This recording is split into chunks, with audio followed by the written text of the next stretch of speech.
Hello, my friends. I'm going to be introducing our little session here. This one is one that's fun for me because I'm an architect and I'm someone who specializes both professionally and academically in church design. And so having these two gentlemen with us today is going to be really great. First, we're going to have DeGroot, who's an architect and president at Aspen Group out of Chicago, one of the biggest church design firms in the country, as far as I'm aware. So please take it away, Derek. Yeah, thank you so much. Well, greetings. Good to be here with you. It's my pleasure. I bring greetings from a design builder who's working with the Protestant evangelical church across America. And so I feel a little bit like a platoon leader who's reporting to the, the Joint Chiefs here. But I'm going to try to give you greetings from the battleground, so to speak. And I think it's resonating that we all want a certain thickness to our buildings, a more sacred space. There's been lots of conversations, even in my circles, about how to get the kind of space out there into the built environment. And yet the question is, why are we spending all our money on this? This is a church, by the way, an expensive church, actually. So one of the first things I get is, well, we can't afford to build sacred spaces. But I contend it's not really about that, because millions of dollars are being spent on spaces like these. So what is it about? And I want to start with this, because having had the pleasure to do about 200 church projects in my 20 years or so practicing, I've got some lessons learned to share that I think are relevant in terms of the application of our thoughts and the course of a building project. Like, what actually happens that gets us to build what I just mentioned? And I'll give you 5 things at the start. First, pastors, especially pastors of larger churches, are much less shepherds and much more acting like CEOs. Okay? So it's just a truth we have to grapple with. Whether you believe that's right or wrong, it is a fact that they're running large organizations. And when they're doing that, the capital they operate out of most of all to move a building project forward is their leadership capital. So their leadership capital is on the line, and they make decisions around their leadership capital. 2 is, and I'll talk more about this, but it's about the words they use to communicate these projects. And there's a lack of a common language out there. So it's kind of every person for themselves in this regard, creating language for each project as they go in their congregations. They're up against an American consumer culture that puts a lot of pressure on how we handle decision making. All building projects are multi-year initiatives that are really lessons in leadership and change management. You are literally changing the environment people are in, and they resist that change in all kinds of different ways that will pop up as sabotage throughout kind of a change management process. And ultimately, they're doing this with a lack of vision. They know they need to do something with the building. They know the building has to fit in, but they're kind of getting dragged into it, and it's a reactive posture instead of a posture of vision. So the lack of vision then results in a lot of buildings that look like this, and I'm sure you've been in them, many of you. They're either utilitarian in that they are essentially people movers from one space to another. They are black box worship spaces, which are pitched as adaptable, multi-purpose spaces. So when we don't really know what they should be, let's make them as flexible as we can. And this is what we get. We can do the rest with technology. And there is a lot of thought put into this part, but because of that consumer culture, a lot of our programming is, well, what do we do with the kids for 1 hour? What do we do with adults for 1 hour? How do we move people through that? And so it's an entertainment kind of basis of design that we're operating under. And I would contend, and I would say that there are more and more voices from the pastorate who are also saying that now what we've built over the last 30 years, what I just described, has made discipleship harder. And so this is what's in their face right now, is they can't shepherd their people because of this. And so we have a discipleship problem, and I believe we have a discipleship problem because we have a space problem. So one of the things that Aspen Group gets to do is partner with an organization called Barna Group. Some of you might be familiar with, but they do social research in the evangelical world. And we've spent the last 10 years kind of compiling some empirical data on, where is the congregations? Where are the evangelical church leaders? Where are the unchurched people? And what do they feel about evangelical church spaces? And I want to just highlight a few things. There's all kinds of research here that really informs what we do about this as a problem, if we see it as a problem, which I do. And these really stick out in terms of the context that we're all here for. 91% of people agree that churches should be easily identifiable as churches. Okay? That's one. Two, 72% prefer traditional over trendy designs. 84% of people agree that churches should be beautiful. And then this really key kind of fact right under that, that says 37 of those same people find their church beautiful. So a huge divide in what people want, desire, even just innately or intuitively desire, but can't get to, and really feel a discontent over. I also want to throw out the possibility, and my bet, so to speak, that what's missing for these church leaders in this kind of niche context is vision. I think there's a real lack of vision that has led us down this path, and what's needed then is vision. And I think if we don't do that, this is what I see happening again. This is the cycle I've seen play out the last decade and the decade before that. One is we follow the design trends. We don't know what to build, but we want to stand out. And so we find out what secular architecture is doing, and we try to apply it the best we can to the church.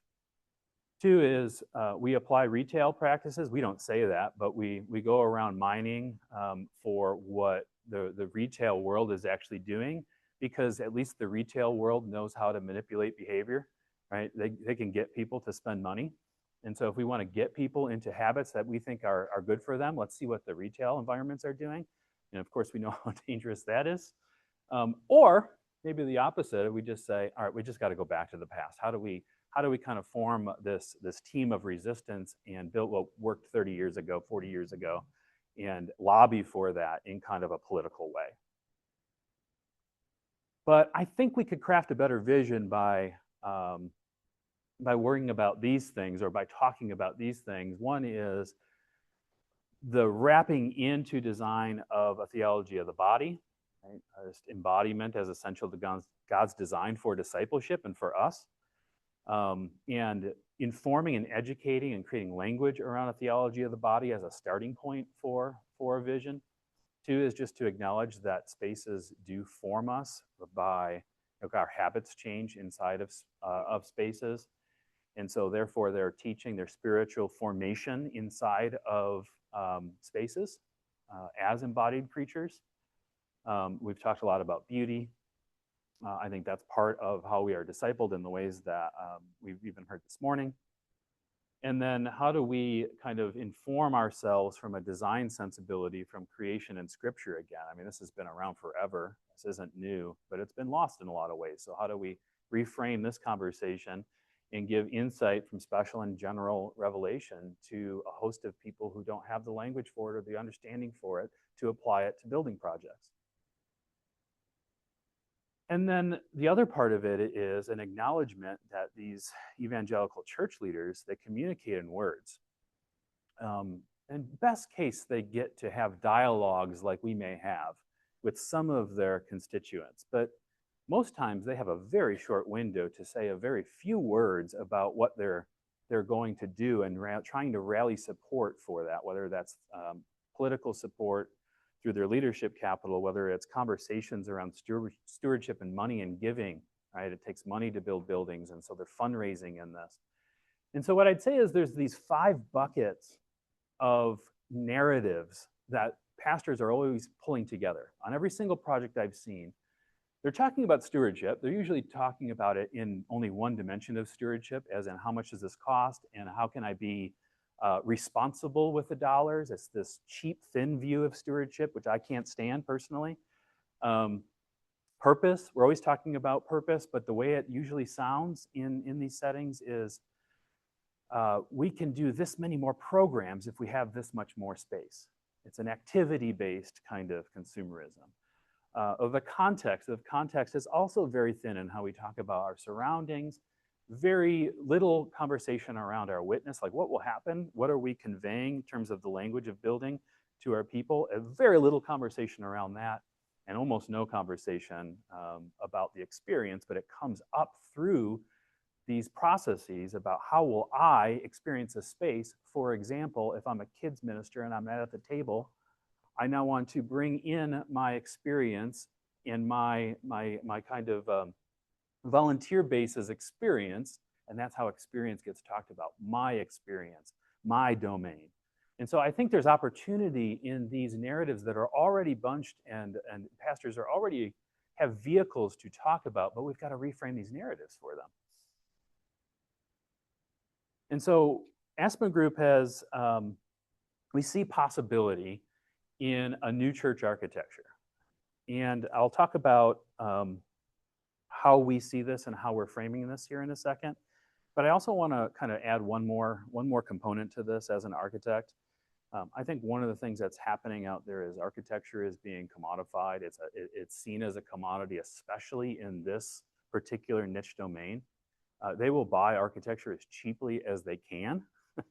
And so therefore our voice is stripped away. And so this feels like the counter approach to saying, how do we have more of a voice as experts in this? And when I say that, I don't mean just as architects. We are also builders, but I mean the collective table, which I'll also speak more about. How do we have, as experts, a vision that they can sign up for and lead the way? Using a very simple frame as a starting point that I think we can get all people rallied around. I think that's really important. But the lens of the greatest commandment, how do we create spaces that connect us to God? And how do we create spaces that connect us to each other? And how do we use that already starting point that we can get agreement around to talk about those 5 things? And so the vertical element, what I'd contend is that these 5 words over here are kind of the key to the vertical connection and reframing conversation around there. But they can rally behind beauty. They can rally behind a desire for sacred spaces, right? Reclaiming sacred spaces. And when I say beauty too, it's taking beauty from the subjective realm to the objective realm and helping them with that. We can be more rooted in the history of the church and their local church and the greater history of the church. We can be generous in our care and our lens of stewardship. We can see things more than commodities. And we can actually build things that look like churches so that they're not a bait and switch for the general public. Now, this is really important in terms of recapturing a lot of things that is lost, but I think it's also key to say from a horizontal frame lens, from connecting us to each other, that the evangelical church does a pretty good job of these things. This is where they come in and they focus on how functional a building can be, usually through a programmatic lens that is also a little thin, but nonetheless, very functional spaces, very human-centered, right? In a short kind of time frame, but very human-centered, relevant. Like, how do we capture people's attention? How do we be responsible in the materials we use and how efficient things are, and local just by nature? So we have to keep those things, but talk about them in a different way. And so these are the frameworks that I contend this vision, this rallying point for pastors needs to reframe these 5 kind of dimensions. So the purpose of a building, it's both sacred and human, right?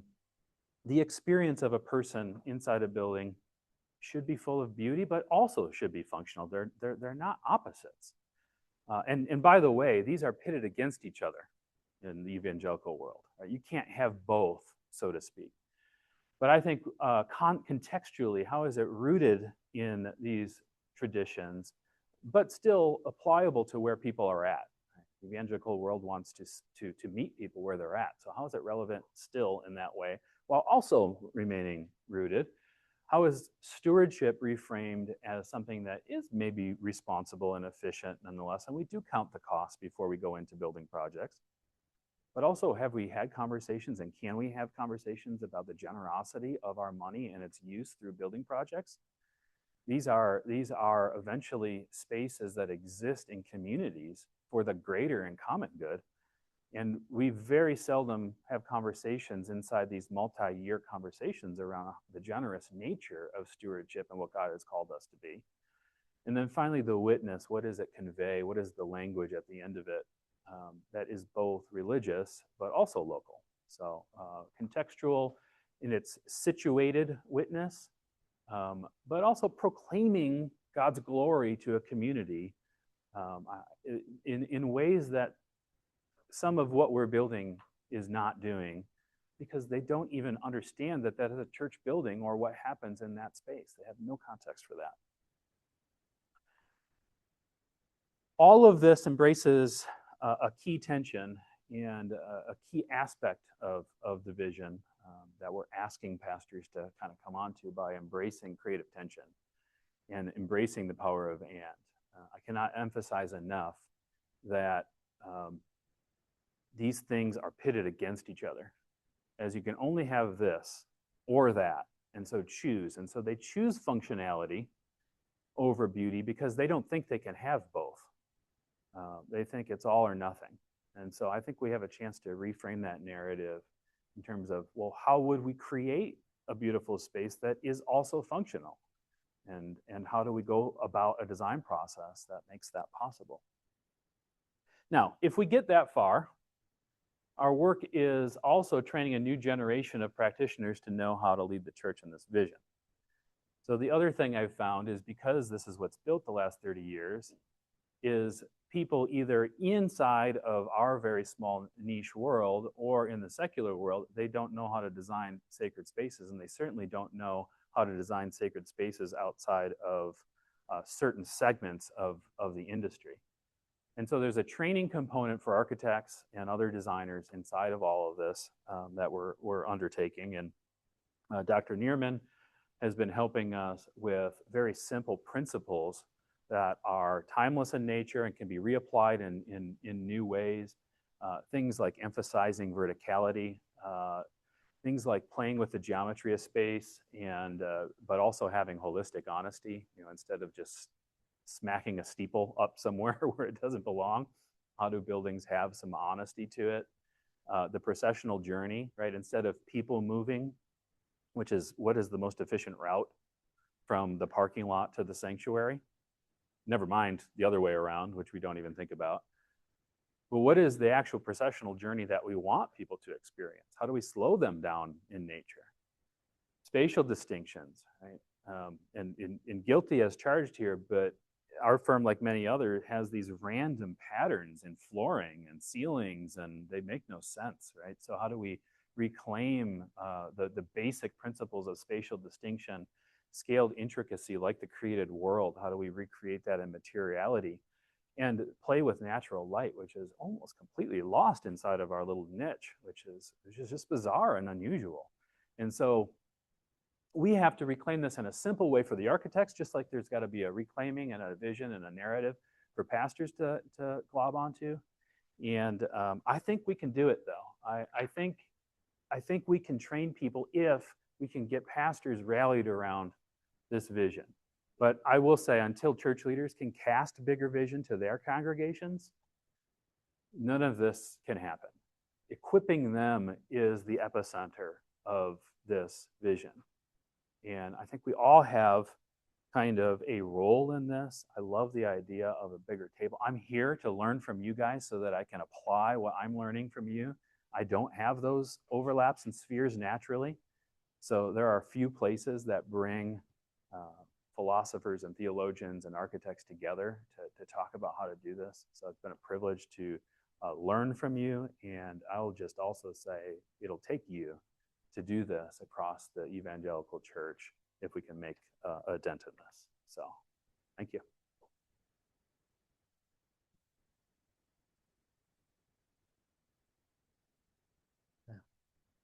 Yeah, if you guys will give me just a second, we're going to have up next Milton SHINBERG, who's thank you very much, Principal Emeritus for SHINBERG Levinus Architects, and a longtime adjunct professor at the Catholic University of America as well. If you see me looking like I'm having the opposite of an aesthetic experience, it's because these computers are not working, but we're okay so far, so we'll see what happens.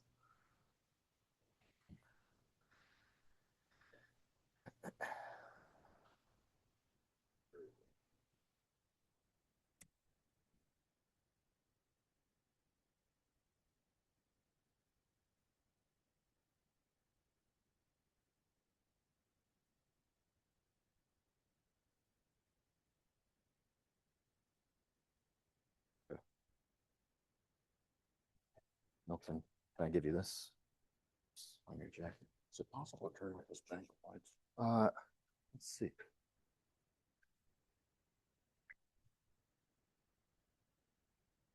Great, sorry, I could have afforded you that privilege too.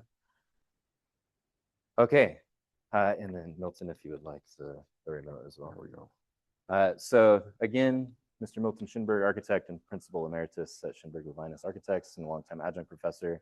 We'll have Milton present, and then I'd actually love to take maybe just a little bit of Q&A for both Derek and Milton. Great. So hi, I wanted to just say that this will be a slightly more personal talk. I'm going to talk about my own engagement with religious space. I've got a little bit of a hoarse throat. Can you all you hear me okay? All right, good. So I'll start with two quotes. One of them is, as Einstein famously said, not everything that can be counted counts, and not everything that counts can be counted. So in contrast to that, Galileo says, the job of the scientist is to measure what is measurable and to render measurable that which is not.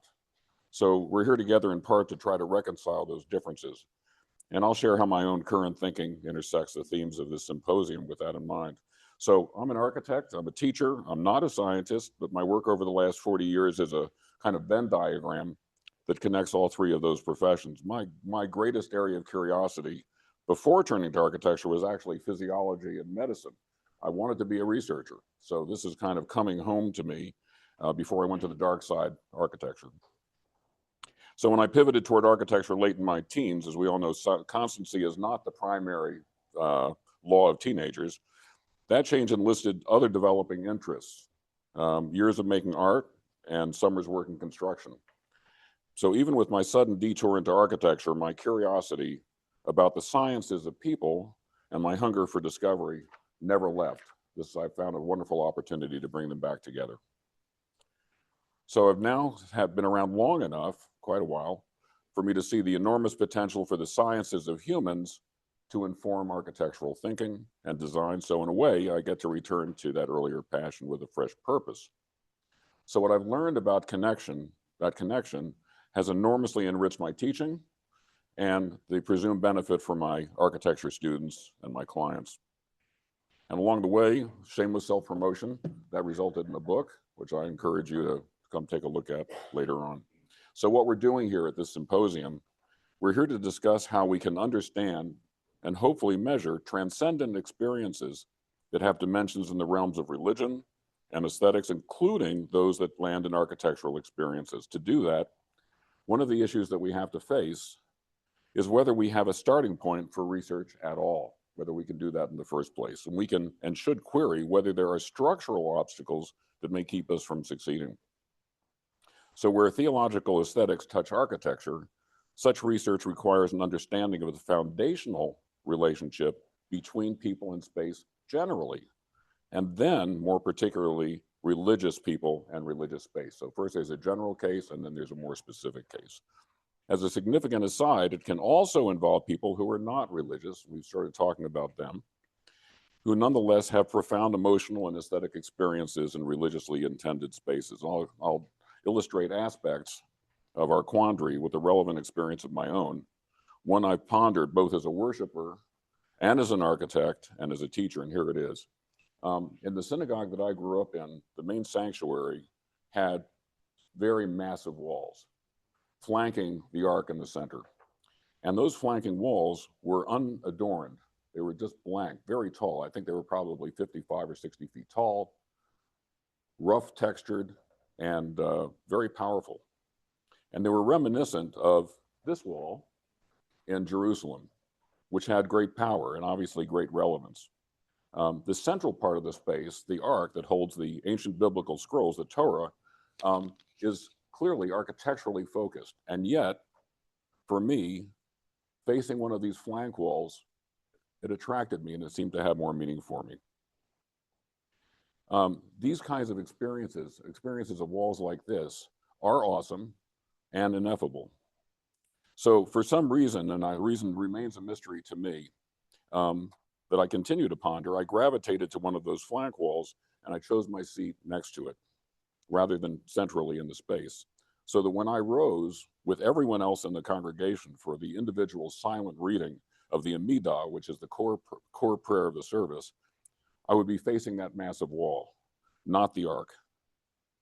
So even though the ark, the curtains that protect the ark are drawn back for the Amidah, which increases its pull as a figure, instead, when beginning the prayer and facing that flank wall, something happened, and it happened every time. I would have tears in my eyes, I have tingles now, and I would feel something pulling me like a deep, soul-deep gravitational tug toward that wall. I sensed somehow a deep sound below the level of hearing, and it happened over and over again. It was kind of a reliable, transcendent experience. And I wish I could communicate it more clearly, but it strikes me that it's a strong example of the experiences that we're wrestling here today to understand, and I would call it a peak transcendent experience. It also stands out in part because it doesn't comport with my more rational notions of how the world works, and yet it happened, and it happened many times. Scientific terms, this is a sampling of n equals 1, so can we derive any kind of broader understanding from it? But I doubt very much that this experience is a one-off. It felt too essentially human. Perhaps you've had equally impactful experiences, and it would be wonderful if we had Einstein and Galileo here to tell us of their own. That would make n equal 3. So with a bit of trepidation, I'm revealing and sharing this experience because today, I believe it has significance for us, for our congregation here today, a convocation I call the Coalition of the Curious, that's you. I proffer that experiences like mine can help us focus and sharpen our thinking about our engagement with the world.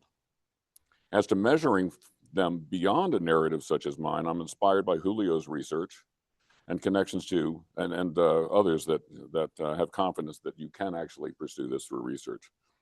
So my hypothesis is that emotional connections to inanimate objects, in particular those without symbolic embedments like this massive wall, activate limbic and mimetic zones in the brain to a level far greater than normative experience. And in that realm, they have religious and aesthetic power.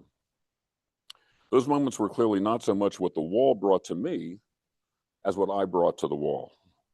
There was a palpable and hence measurable resonance. It contained a two-directional event, not just me looking at the wall. It was as if memory was being released from a place of embedment deep in that wall. That is an hallucination, clearly, but it's also a vibrant and important one in the realm of religious experience. From the narratives of others, I don't think it's limited to me. So our connections with architecture, which is in reality our relationship to pieces of silent, inert materials that architects organize, that's what we do, are impactful.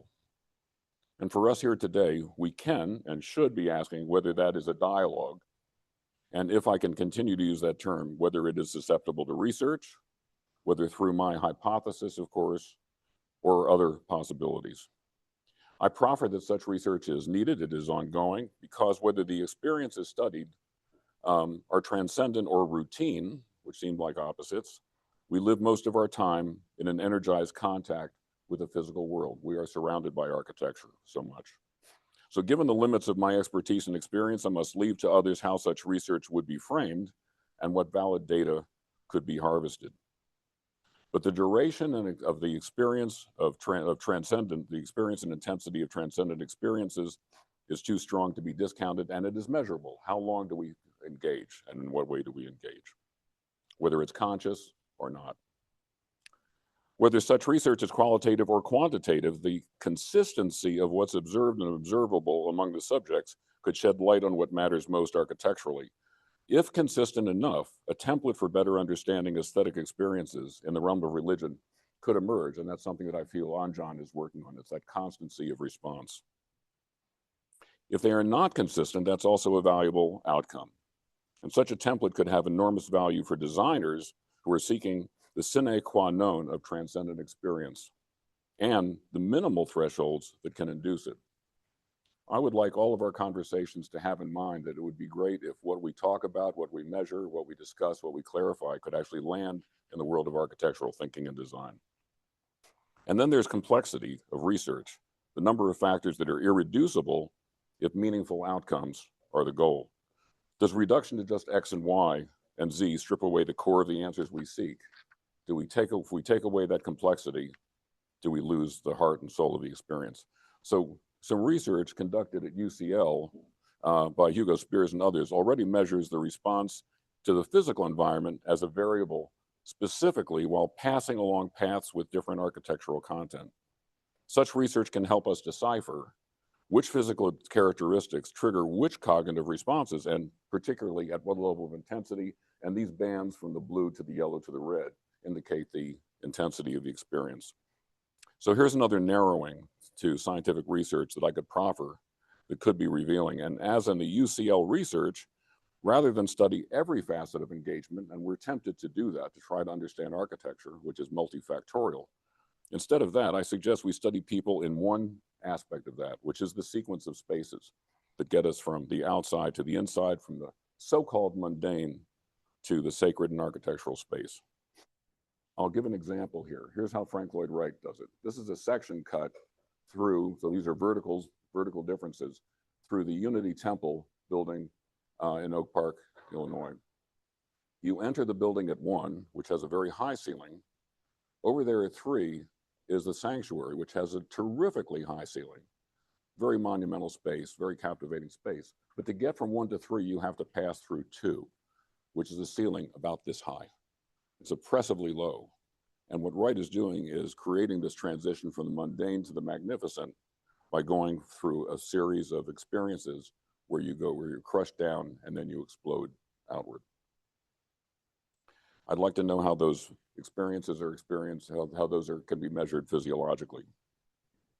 So if reducing variables helps research work, then I think one way is to begin with one religious tradition and the spaces that house it. And because I'm Jewish, that gives me kind of a home field advantage that I'll leverage for this conversation.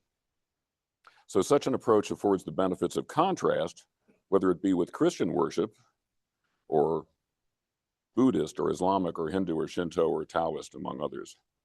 As my architectural firm designed many buildings for Jewish engagement with the deeper experiences of sacredness, I've had a chance to speak frequently with worshipers before design began and after the designs were completed. I regret that, not being a scientist, I wasn't able to leverage that to more formal study. However, we did learn from each of these experiences, and our next building was always different as a result. So I'd also like to explore further whether religious actions depend on being in identifiable religious spaces at all. So for a significant percentage of Jews, everything in life is a source of blessing. So this distinction between the mundane and the sacred is actually weakened. Everything becomes sacred, even to the basic, from the sunrise to the sunset, basic bodily functions, each has a parallel blessing. So here we have 2 people worshiping. And where are they worshiping on the left side? They're in a service corridor of an airport. And they've created a religious space for themselves, in the case of the Orthodox Jew, by taking the prayer shawl, the tallis, and putting it over his head. In the case of the person who's kneeling, the Islamic worshiper, it's the prayer rug that creates the religious space. Now, did architects design these doors to the service corridor in order to create transcendent experience? I don't think so. On the other hand, where there is identifiable worship space, in this case, Jewish worship space, what in Jewish architecture signifies entrance? Again, this series is these passages from the outside to the inside. I'm going to show a non-Jewish example because I think it's illustrative, and we have Craig Hartman here who designed this. This is the Cathedral of Christ the Light, and I think we're going to be hearing more about that later. The point that I want to make is that in terms of the passage from outside to inside, it's a very clever architectural solution. You enter not on the axis of the central space, toward the point of the main figure of the space, which the whole form brings you to, you go to the holy water font, and then you reorient, you rotate, and that's the point of transition. That's the hinge of the experience. In Judaism, there is no holy font to dip fingers into before processing toward the altar. It is more of an immersion into community, engaged in a more intensified aspect of spiritual life. Connection and mutuality are at the core. Hence, most synagogues are named for communities, not for religious elements per se. And here's the entrance to a synagogue, as glassy as possible to make the idea that you're going from one world into another, but not with a harsh barrier between the two. Here's another one. This is B'nai Shalom. This is outside Washington, D.C. And you see these walls that are actually curved, and they look like they're extending out into the space in front of them. As you approach, that space becomes narrower. That's the transition. The doors are made as neutral as possible. And the notion, again, is that this outside world, including a parking lot, is not a place distinct from human experience, and particularly from the spiritual experience, because the whole world is spiritual. So along the way, the architecture does help disrobe the mundane. As you go from outside to inside, you're no longer thinking about parking your car. Your energy is processional, a walk toward a space where others join in a more collective experience that hopefully will feel sacred. So what are the subjects who are tapped for research in these kinds of environments? Clearly, they're not all the same, and that complicates our investigations, and Julio's talked about this, and Anjan talks about this quite a bit. What about differences in age and religious education, or gender, or family structure, or frequency of coming to the synagogue in the first place? Some Jews attend only on the high holidays, which means 2 days of the year they're in these religious spaces. How is their experience different from that of people who attend regularly? And is it different? For another difference, what of group history and its impact on religious architecture? I'll give you an example. The Jews who live in Barcelona today hide their synagogue. They are concerned about anti-Semitism, and they're concerned about violence. A friend of mine who wanted to visit a synagogue in Barcelona had to make contact through email and was walked down several circuitous paths to get to the synagogue. In contrast to that, in Crown Heights, New York, the Orthodox population is very much in view in spite of increasing anti-Semitism. So they have visual possession, and that affects their culture, and it affects their relationship to architecture. So what about style? This is a topic. We're seeing lots of different examples of architecture. Does style matter to people who experience synagogues? It's an important question. Or are there more potent common denominators? I argue that there's capital A architecture, which has all these fundamental attributes, and there's little a architecture like Gothic or Japanese or rural or urban, that these are adjectives to the word architecture. Are there more potent common denominators? Those could include primary underlying architectural elements like the way or ways light is admitted to the space, and how much light, and from where, from above or from the sides. So once again, for the purpose of narrowing and simplifying, harvesting sample spaces could ignore style. This would be controversial, but I think it's certainly a good alternative. With the presumption argued many times that style is the secondary, not the primary element of experience. So eliminating style as a variable, concentrating instead on these essential qualities, can be a major assist for framing research. What of connections to nature? In Jewish practice, the times of worship are governed by the relationship to the outside world. There's a service in the morning, at midday, and in the evening. The evening service begins when you can see 2 stars. So how can a synagogue operate functionally if you can't look out and see the stars? And there's also the issue of protection. Sanctuary is a measure of protection. And that has an impact on architectural space. In particular, virtually all Jewish worship spaces are organized around the ark, but how do you protect this most holy space in the synagogue? My partner came up with an idea which he took from an ancient biblical book, and the line is, make a fence around the Torah. So here we see a series of curved walls that are embracing the Torah, but also creating layering. And the notion is that you protect the Torah You don't make it obvious, you don't make it easy, and that it implies that there are layers of meaning within it. So I'm left, as you are left, with a question. How appropriately and how effectively can we reduce complexity and still achieve meaningful research? An important development in the field of psychology might help us a bit in finding the answer. So at one time, some of the people in this room probably know something about PCA, principal components analysis. They evolved a 5-element categorization of personality, certainly as complex as anything we're talking about. Human behavior and everything that goes with it. And what researchers actually did over time was negotiate the number of elements that would be considered. And they wandered through a bunch of options. At one point, there were 9 elements. Ultimately, and there were 3 elements at one time, but ultimately they settled on 5. And from this, their research is attached to these 5 variables. In a like manner, perhaps we too can evolve to find a meaningful and productive way to establish a simplified model for transcendent space, integrating 3 very complex zones: spatial experience, emotional experience, and religious experience. We can and should debate our way to our own conclusion, but perhaps that's a path. Perhaps the conclusion is that simplification is beyond elusive. It may ultimately be impossible in transcendent settings to reduce. On the other hand, as Anjan said, as we chip away at the mysteries through research using PCA and other modalities, perhaps we'll find which facts are the most powerful, the most significant, the most essential for shaping space and the religious experiences space can support. So for me, through ongoing exchanges with colleagues in design, my friends in research, and now my theological fellow travelers, together making another 3-part Venn diagram, I hope to contribute to that chipping away. Thank you.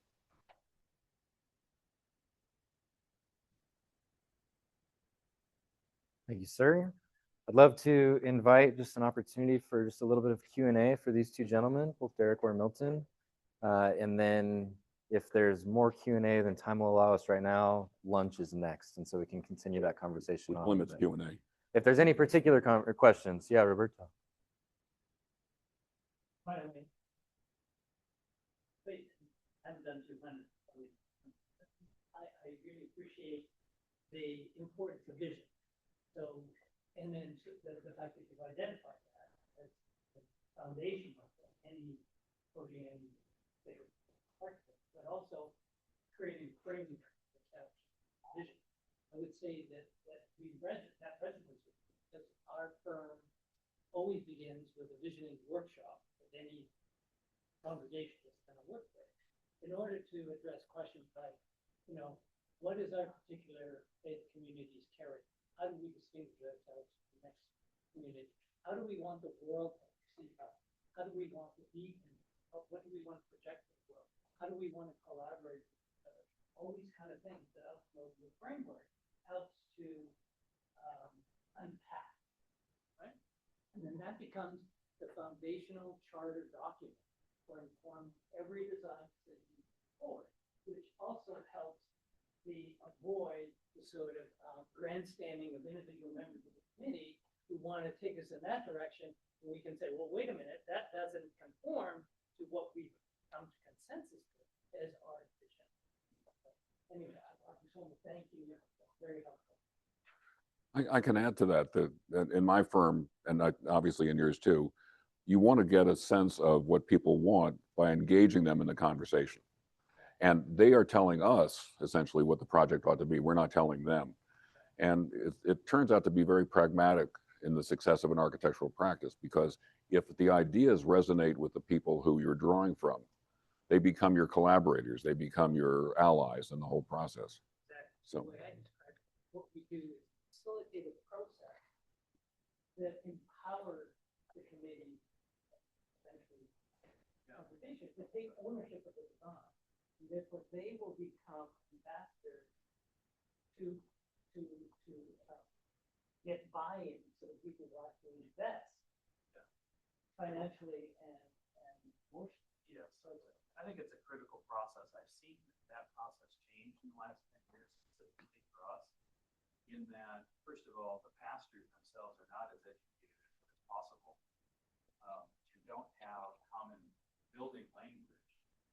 so they're usually taking examples from other churches that might work for them, or they're seeing images that might resonate, but they don't know why. And of course, we can help in that process, in that vision process, create kind of a strategical building. But unless it's informed by a greater vision of why, what the purpose is, even in the ministry, it breaks down when the money conversation. And so it's really how do we do that the same way we strengthen the ties, so that when they are under kind of collective fire, they can hold, and it's in a way they can understand and they can defend, instead of having to have the expertise. So they remain accountable. That's right. That's right. Well, as an architect, what I tell my pre-designed clients is, after we listen to you, we have as broad a discussion as possible. We make lots of notes. I collect the notes and I report back what I heard. And I guarantee to them that I will get it wrong the first time. And then they correct me. And in that correction process, we get to something that is much farther along. It's like the third story. There's the story that the client brings, the story the architect brings, and bringing it together to a kind of cohesive third thing. The second thing I say, if you do that process authentically, some architects do pre-design just to check the box, we talk to the client. But if you do it authentically, you can guarantee to your clients and your stakeholders and your community that they will see themselves in the solution. And I think that's really empowering for them, and it's exciting for them, and it's exciting for me as an architect. One of the things that happens when people are first coming to us, one of the fundamental shifts, what is asked of us, especially the last 5 years, has gone from, hey, we need to build a sanctuary. How might we go about that? Or we need kids space. The conversation today looks like we're growing. I think the building needs to change. We have no idea what. And because of that little small jump or distinction, this education process ahead of it, vision frameworks, all of that almost has to come ahead from that tried and true part of the process there that we're. So it's just it's fascinating how things are changing. Okay, let me, I'm trying to narrate here and also give a little bit for the Zoom as well. So Nazarene, your question, and then I'll try to either type it or repeat it for the Zoom. So I started working on mega churches, and I visited several of them around the world, actually. I visited the one in Korea, the DeGroot Church, as well as the Joel Austin one in Houston. But I also worked on small evangelical churches in Texas. And one of the things that struck me is that, so I work on lights, on natural lights, but there was no natural light. And I talked to the people in the congregation. I talked to the pastors, I talked to everybody, and nobody cared about the light. But then actually, they had windows, but they were all covered. Yes. And when I asked them, they didn't want to answer me. When I asked, like, why are you covering the windows? But then I work on digital religion, so like I think the aspect also of the evangelical church is using the digital tools and broadcasting and like having meetings that cinematographic, like setting of cameras and lighting and screens. And so how can you reconciliate that as an architect with like the importance of daily in sacred architecture versus now that it's being replaced with artificial lights? Yeah, that's a great question. This feels like part of like my life's work to fight for a few windows in some of these spaces.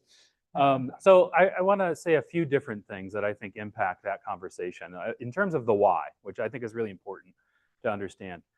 One is it started because the evangelical spectacle was kind of at the center of that, and so the production itself had requirements that didn't intersect with natural light. So that's where it started. But what's fascinating is, last 10 years or so, you can easily have that kind of functionality and still have natural lights.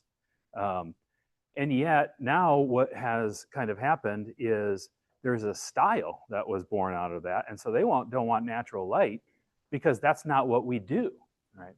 But they don't know the whys behind it. And so something as simple to us as why natural light matters in design is not in their vernacular. And so I think that's a starting point for one. But then to show them how they can intersect, like you can still use technology. I know the technology isn't going anywhere, but it doesn't have to be front and center as the thing that is the design, right? It could be a functional part of the design instead of the design itself. One more thing on that, and just in how these things get decided. The most fragmented part of a church building project in this setting is the worship and tech director, which don't have a seat at the table in the front end kind of vision processes. Now, we try to get them there, but they don't even want them there. So you have a fragmentation of the decision makers from the onset. And if we were just talking about one decision maker, which sometimes we are in this, but they don't understand the tech world and they defer the decisions. And so when it comes in time to prioritize natural light, or it's this every time because of the influence and the polity of the churches. So all of that is in the mix.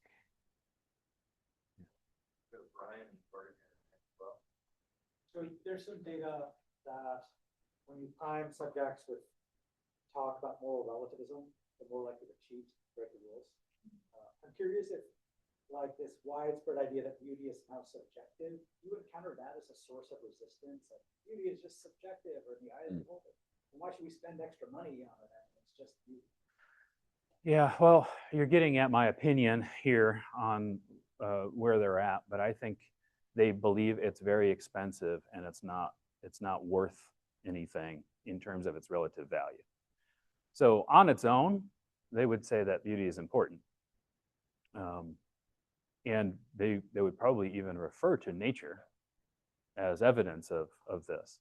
But when it comes to prioritizing spending dollars, which by the way is a false paradigm, and that's a key point, they would say, well, all things being equal, I don't know how to communicate the practical ROI.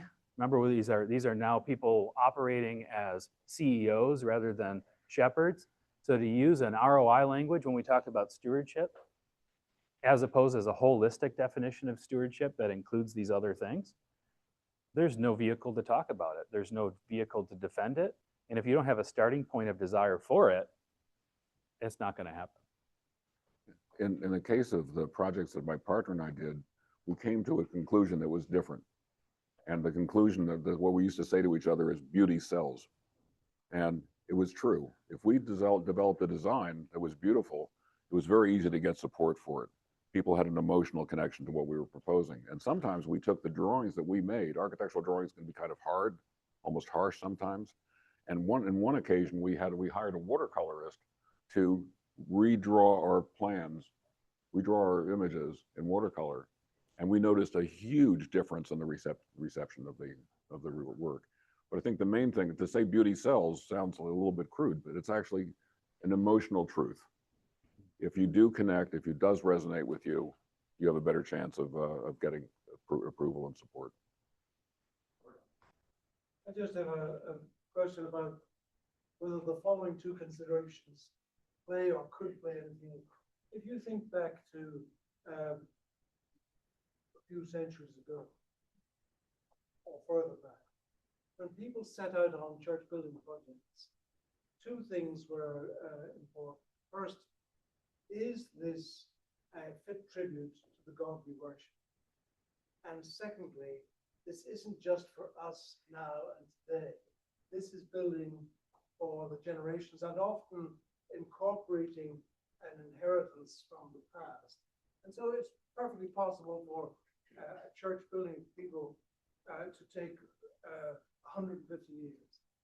And a most recent example of this kind of thing is Sagrada Familia in Barcelona, which the very idea was going to take 90 years. And Gaudi, he knew he wouldn't live. I mean, but he wasn't expecting that. I'm just wondering, is there any element in thinking that isn't, if I put it this way, both humanistic and presentist? Mm-hmm. Obviously, the retail park is humanistic and presentist.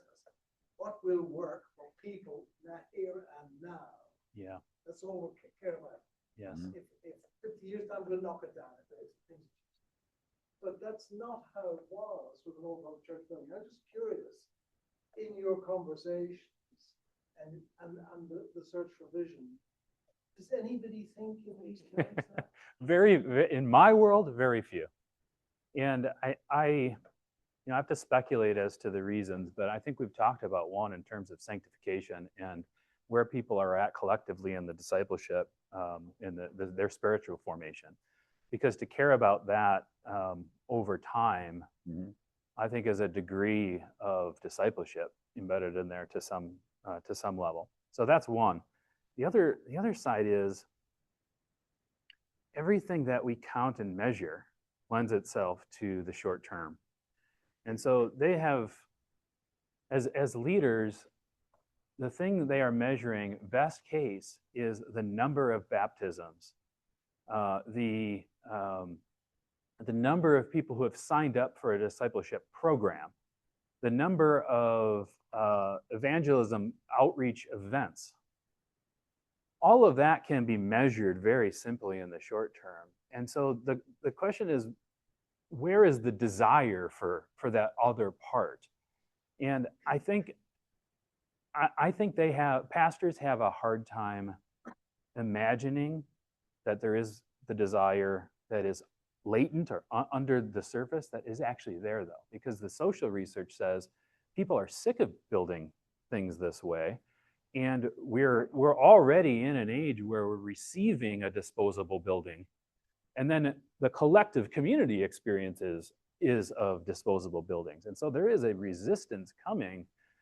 But I find it that it's a whole education process that no, they actually want this.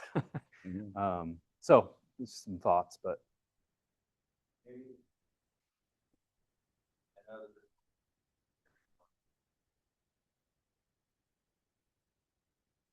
this builds on your comment, and it's Milton and I have just started to have this conversation. And what I'm what you're saying, because one of the things that I've wondered about is why is it hard, or what are the barriers for architects to get post-occupancy data? And it's predicated on a prominent notion in neuroscience right now, which is model of learning, which is sometimes referred to as a predictive error model, which is that we always have a hypothesis of how the world works that we're operating on, and as information comes in, that hypothesis is either met or not met, and that disjunction becomes an opportunity to learn. It can be something very trivial as I'm walking down the street in Philadelphia, something is termite, something is moving, I think a rat, I look over and it's a piece of paper, right? So I've updated my model of the world just from that. But broadly, and some of the neurochemistry has worked out. So sometimes it seems to me that architects are making a prediction of saying that this is what the experience is going to be in my building. And, architects may have most of the time right, but to not find out if they're right means that you never know, and you never have that opportunity for future learning, because you never get to that piece. You never find out if there's a disjunction. And so what I'm really struck by is one thing. Like your people are saying, we want beauty, and we're not experiencing it. So first, that's the first time I've seen an architect present data like that. And I'm wondering why that is not enough, because if your congregation are the people who are donating money, and they're saying we want this, why, it seems to me you've got a great case for leadership. And then more generally, why is this the first time, I've been around a lot of architects, first time I've heard someone even present those kinds of data. So. Yeah, well, the world is extremely fragmented, and the design and construction world is very fragmented. And so when you add these other layers on there, what I'd contend is we have many different mental models, to your point, that we're operating under, but they're not the same mental model together. In a setting where we build, we don't share a mental model that we go and test. And so we have data that says that the people want this, but they're not necessarily the people that fund it. Okay, what do the people who fund it want? Okay, then we get to operating and actually building it in the built environment, and we meet constraints and resistance because there's different mental models. The permitting, the authority with having jurisdiction has their own mental model of the zoning of the space. The community has its own mental model. And then there's this evangelical industrial complex is a term I've heard multiple times.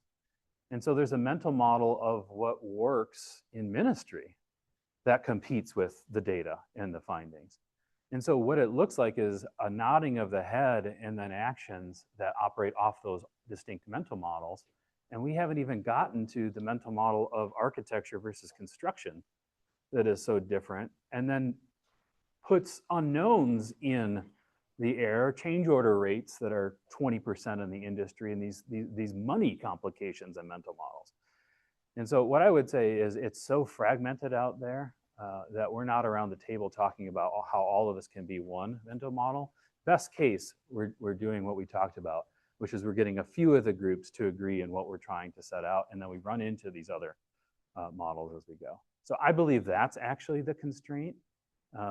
Now, it did take a long time to get to the place where we're proving that this is what people want, because intuitively we've been saying this for a long time, and they're just saying, no, that's not what people want. People are coming for this. And it's like, they're not coming for that. They're coming because there are no other better options. Right. So post-occupancy evaluation should be a normal architectural practice, because the problem is buildings are slow. It takes 2, 3, 4, sometimes 5, 6 years to do a building. And then we're busy doing the next one. But I think the other issue is that architects lack the expertise to do post-occupancy evaluation. Or the money. Or the money to do it, right. Well, frankly, Right. I would do it to make my practice better, but that's a sacrifice. It's an overhead expense. It's an overhead expense. But I think what I would promulgate is that there should be a new consulting entity, people who have architectural training and experience, and then have other kinds of training in sciences, human sciences, and that they become hired either as staff or consultants, and they set up the project in order to be measured later, because you have to lay the groundwork for the kind of measuring you need. Every building is a hypothesis, right? I think this will do that. And to not check out what happens at the end is really a crime. Yeah. It's a missed opportunity that's so enormous. I agree with you completely. It's hard to do, but I think we need expertise to help us do it. I agree 100% with that. The problem is, how do you evaluate it? Right. Right. And so either you, from the onset, do you have clear measurables that you're trying to get after? And even that is a place of debate. One of the things I'm excited about is if some of this is true, then some of the benchmarks around human flourishing might be a benchmark for this. And so is there a chance to wrap in other data collection metrics with these churches and do a post-occupancy review and evaluation with human flourishing as it, not just the current measures, which are how many people attend and how many baptisms did we get and how many events did we hold? One thing, for instance, you were talking about hominess and fascination. Perhaps there's a template for post-occupancy evaluation that doesn't have to be invented by each firm for each project. Maybe there's a common ground, and you bring the Chatterjee evaluation format, to the project. What's that? You learn. Get sued. Right. You get sued. Right. See yourself. Right. All right, knowing that there's much more conversation to be had, let me go ahead and call it here. So we thank